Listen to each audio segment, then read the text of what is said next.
touch on this really briefly. And I guess this is just sort of a button for yesterday where Nathan Robinson outlined all of the ways that Brett Kavanaugh lied and lied and lied and lied and lied and lied and lied again in his Senate testimony from things that, it seems like he could have, to the sort of, lying about drinking game names and pushing credulity about his stomach and so on. This is something that's been reported that's far more serious. I don't know the stating of the reporting of it right this moment, but this is as of this morning that NBC News has revealed that text messages suggest that Kavanaugh wanted to refute accuser's claim before it became public. And this refers to the New Yorker story by Jane Mayer and Ronan Farrow and Deborah Ramirez's allegations about him, I believe, rubbing himself in her face at Yale. I'm quoting now from NBC News. Texts between Burcham and Karen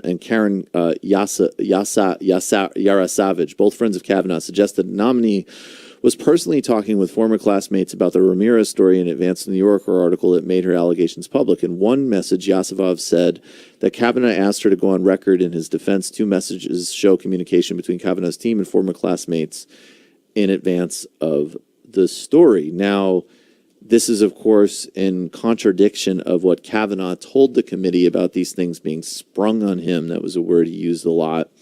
And not having familiarity with the cases before they were published and released. So this once again underlines just the fact that this guy just lies quite a bit.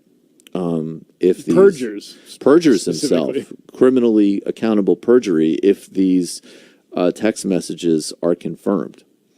Burcham text with Yarosavage shed light on Kavanaugh's personal contact with friends, including that he obtained a copy of a photograph of a small group of friends at Yale in a 1997 wedding in order to show himself smiling alongside Ramirez 10 years after they graduated. Let's actually play this clip briefly from Grand Central Terminal. Is it an image? Or a banner drop? We don't have it? Okay, there were protests across the country yesterday. The count is obviously still not sure. These were people at Grand Central Terminal in Manhattan unfurling a, It says Kavanaugh is a rapist, believe survivors. Kavanaugh's a rapist, believe survivors. There's also Stop Kavanaugh and a number of other signs. There were also some good banners that were very socialist feminist, I think.